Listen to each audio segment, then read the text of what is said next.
Un, deux, test, one, test, two, test. Oula. Bonne question.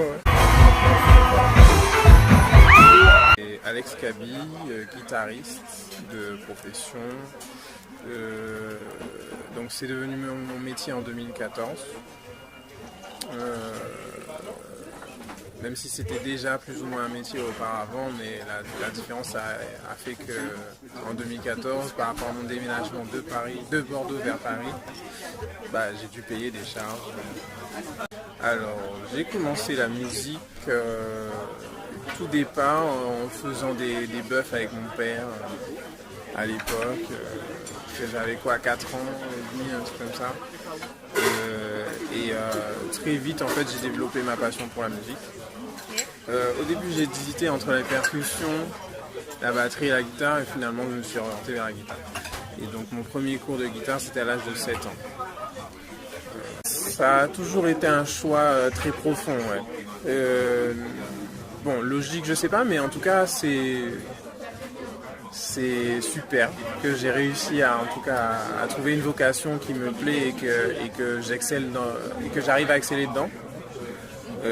Parce que c'est vrai qu'en dehors de la musique, en fait, il n'y avait pas grand chose qui m'intéressait, sauf peut-être l'astronomie.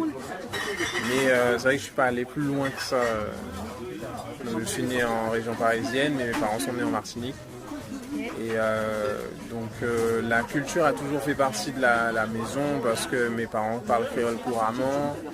On écoute souvent du zouk, on écoutait souvent Kassav à l'époque, on écoutait un peu Malavoie, même si on écoutait aussi de la variété française, de la variété internationale, la musique classique.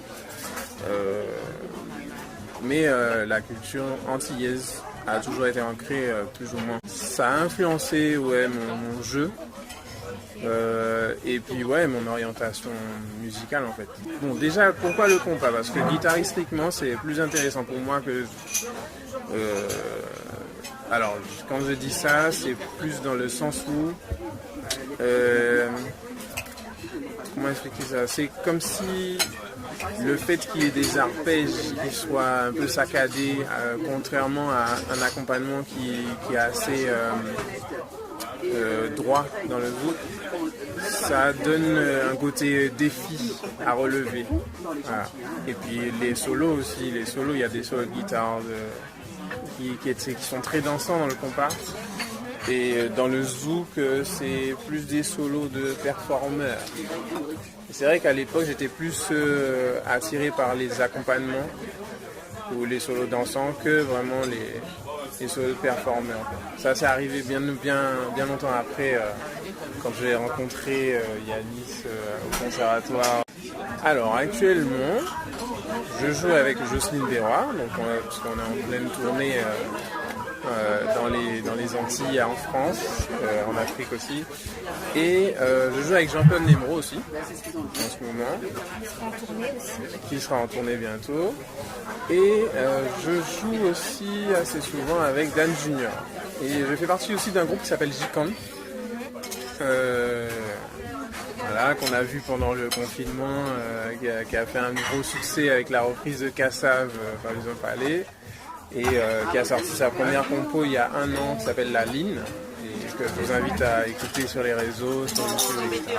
Et après, je joue assez souvent avec plein d'artistes, Tony Chasseur, des Saint-Prix, Tana Saint-Val, d'autres encore, de Vibe.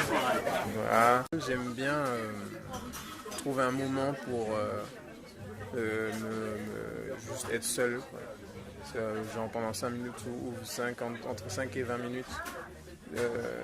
Des fois je m'en sers pour juste me reposer, des fois juste pour me concentrer sur le concert, pour essayer de me rappeler qu'est-ce que je dois faire, enfin une petite révision. Ou des fois c'est juste du repos, ou consultation sur internet, etc. On va dire le cinéma. J'aime beaucoup regarder les films parce que j'aime bien les émotions qui se dégagent des films. C'est un très très bon public, n'importe quoi, ça me touche.